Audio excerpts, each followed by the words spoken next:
protection and threats and that sort of thing. And his association with Collins is very key here, because during the War of Independence, being Collins' nephew and being an IRA volunteer, all that would have been very positive, and Collins was a revered figure.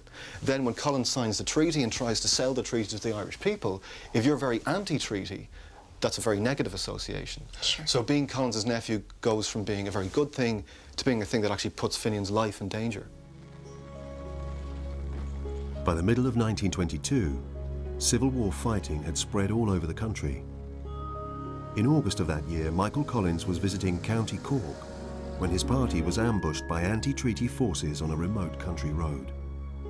In the ensuing firefight, Collins was shot and killed.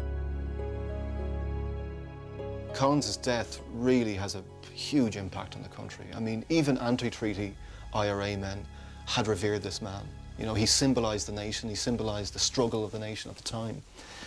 But he was also a much-loved brother and uncle. So for people like Finian and his other nephews, this is a very personal thing. And his funeral in Dublin was an extremely emotional event.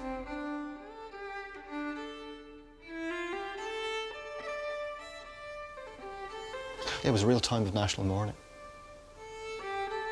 I have a photograph here, in fact, taken on the day of the funeral in Dublin. And you can see, this is your grandfather here on the left. Yeah. This is Finian. He's wearing the Free State Army uniform. How old was he then? He would have been no more than about 18 and a half, 19 years old. And they're all very young. And it's a young man's war, in a sense. Yes. By the middle of 1923, the Civil War was over, and Ireland was finally at peace. In 1932, Finian married Florence Keane, Dervla's grandmother. He spent 26 years serving with the Irish Army and died in 1965. You know, I'm tremendously proud of that family heritage, but at the same time, it's always been a slight albatross around my neck. Such idealism, such dreams shattered. Friends killing each other, tearing each other apart. So much bloodshed.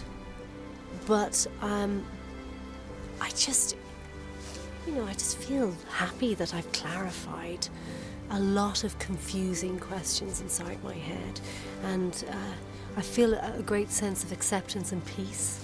And I just wish I'd met my grandfather. Really wish I'd met him.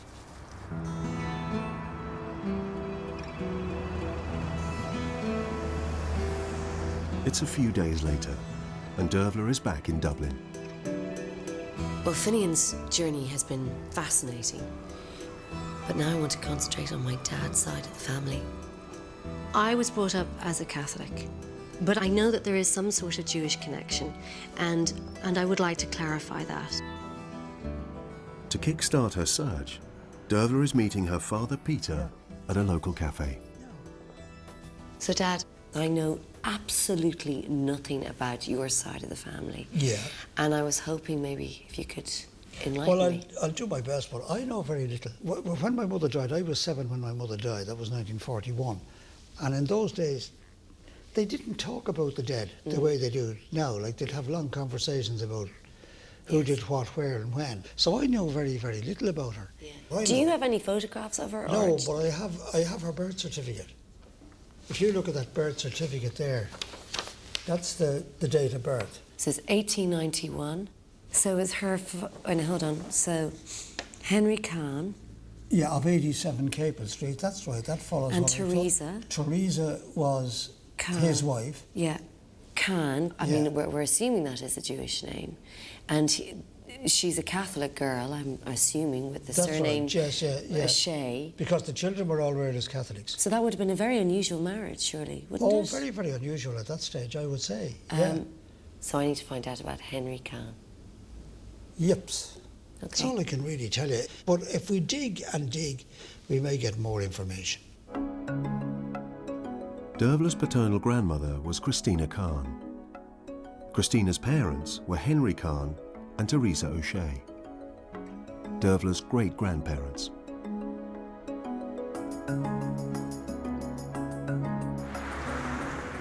So far, what I found out from my father that's really intrigued me has been the connection between Henry Kahn and Teresa Can, née O'Shea. And I want to know what the difficulty was socially, and there must have been a difficulty, whether it was from the Catholic community or the Jewish community, where you had a Jewish man marrying a Gentile. Dervla's visiting the Irish Jewish Museum. She's meeting Yvonne Altman O'Connor, who's been doing some research into the life of Henry Carn.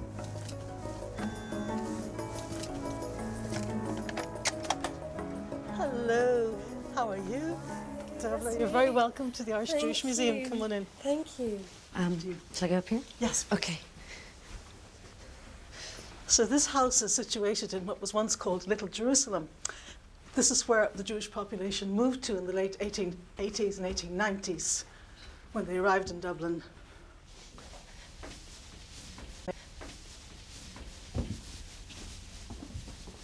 Oh my gosh. This is incredible. This is an actual synagogue. Yes, this is the synagogue which forms a good part of the Irish Jewish Museum. It is the oldest synagogue in Ireland. Wow. Yvonne, is there anything you can tell me about? Well, I've been looking into the story about your great-grandfather, and perhaps we can take a seat and show you some things. Great. I have a document here that you might like to read. Yeah. Oh my goodness. Sir, enclosed, please find £5 postal order fee for certificate of Naturalisation. Naturalisation. I am your obedient servant, Henry Carn. Now, what is that? What does that mean? Well, when people came over to Ireland, which of course at that time was the United Kingdom, they, after a certain time, needed to be naturalised to get citizenship, essentially. Okay. So it says here that your memorialist is a natural-born subject of the Russian Empire and is of Polish nationality, and that he is by occupation a tobacconist. There you are. So some answers are coming through. Yeah, great. Oh, here we are. That your memorialist is married and has 5 children residing with him, namely Joseph, Teresa, Anna, Mary, and Christina. That's it. Well, he was very busy, wasn't he? Certainly. Memorialist is intended to reside in the United Kingdom, and that is one of his reasons for applying for a certificate of naturalisation. The other reasons being the bad treatment of the Jews in his native country, Russian Poland. Exactly how bad was it for them at that stage? At that time in Russian Poland, there were several problems. There were pogroms against the Jews. There were restrictions, extra taxations put on Jews. The Russian Empire brought in conscription, and of course conscription in those days could last up to 25 years. Right, so he had a lot of reasons to get out. So things were not good. Yeah. Things were not good in general at that time. So he left and travelled quite a long distance. Quite really, a distance. For a young man. Yes, a brave journey.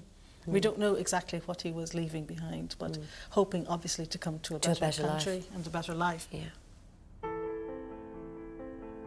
In 1880, around the time that Henry Carn arrived in Dublin, the Jewish community was small but prosperous.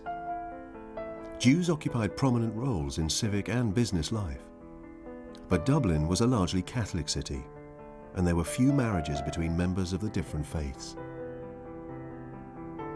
What would have been the community's reaction to him marrying outside of his faith, to a Gentile, clearly a good Catholic? Yes. Well, one can only assume. What would that have meant for him? Well, first of all, we don't know that he was well known within the community, but if he were in the community, he would have really have been ostracised. He would have been mourned by his community. They would have sat Shiva for him for 7 days, mourning his soul, essentially, that he was lost. He would have really been cut off from his community for the full range of his life. Right. Yes. I guess the next part of the journey is that I've got to try and piece together a little bit more about their marriage. I'd love to find out where they got married and how those two cultures would have found a place to meet, I guess.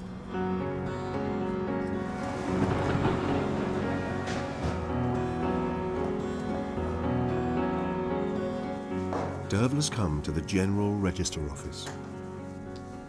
I'm trying to investigate my great-grandfather and my great-grandmother's wedding certificate. Right. Okay. So you just need to fill out this docket here, okay? Thank you. There you go. Okay, well, you just want to take a seat, we'll bring it over to you. Okay, thank you. Thank you.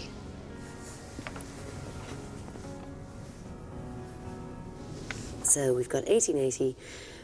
Marriage took place at the parish church in the parish of St. Peter in the city of Dublin.